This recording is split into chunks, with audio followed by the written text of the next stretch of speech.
Tom Aspinall is not handling this situation correctly, and it's not his fault. It's kind of like I'm watching a Hollywood movie where there's a good guy who's trying to impress some girl, but she's worried that this whole good guy thing is just an act. But then if he does the complete opposite, she'll now be fully convinced that he isn't actually a good guy, so he's in a bit of a dilemma. This is the perfect analogy to describe some MMA fans because you just can't win sometimes, so why even try? And a lot of their frustration stems from the fact that either their parlay got killed or one of the most highly anticipated fights of the year was ruined. And I can understand having these emotions in the heat of the moment, but after closely reviewing the fight, I just don't see why you would antagonize Tom Aspinall, especially knowing the history of his opponent Cyril Gahn, who cheats in pretty much every single fight. Remember the time when he kicked John Jones in the nutsack in the opening round? I could give him a pass there because he isn't known to do a lot of low blows, or the time when he did a fence grab against Alexander Volkov. I'll give him another pass there because that was more so reactionary. But the one that just can't be overlooked is strikes he lands to the back of the head. In almost every single one of his finishing sequences, he will land this move. I would go as far as to call this his signature move. The reason why this is a very bad look for him is because they literally review these rules in the locker room before the fight starts, yet he's still done it numerous times. So it's either neglectful or intentional. And whichever way you put it, it's still a very bad look for him. The craziest part about all of this is the fact that both Cyril Gahn and Nasruddin Imavov are the most notorious cheaters in their respective divisions. And is it a coincidence that they train in the same gym, that being the MMA Factory? I think not.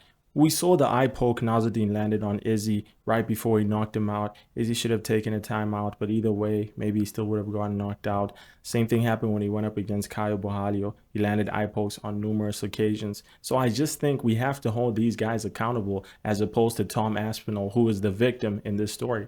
But then again, some of the reactions fans had towards Tom Aspinall shouldn't be that much of a surprise.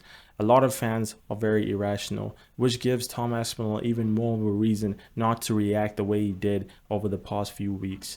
He's frequently giving us updates on his eye surgery, and perhaps this is a formality, and I do appreciate how it's driving journalism, but at the same time, I think a huge part of Tom Aspinall is trying to prove himself. But the real ones, that being the vast majority of the MMA community, understand that Tom Aspinall's reaction was warranted. I refuse to believe that more than 50% of MMA fans are looking at Tom as the villain in this story. I refuse. There's just no way. But even though it's only the minority, I still think some of these comments get to Tom Aspinall's head, and I can relate to this as a content creator.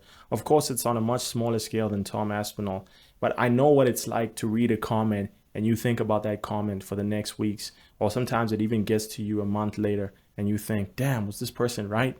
Maybe I'm not as good as I thought.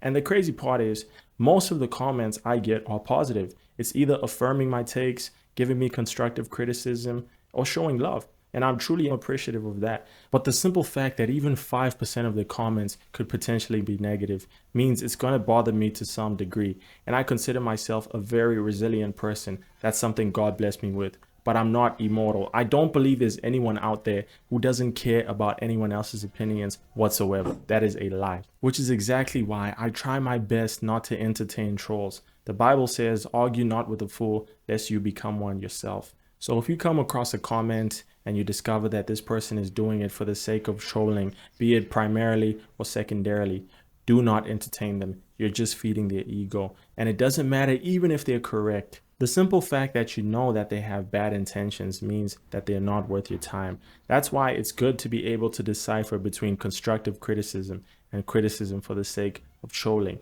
And I think this is something both me and Tom Aspinall struggle with. Tom doesn't owe any of us an explanation. The evidence was there in the fight because only he knows the severity of those eye pokes. All we can do is just look at the footage, make a deduction. Hopefully it's a reasonable one, and move on with our lives.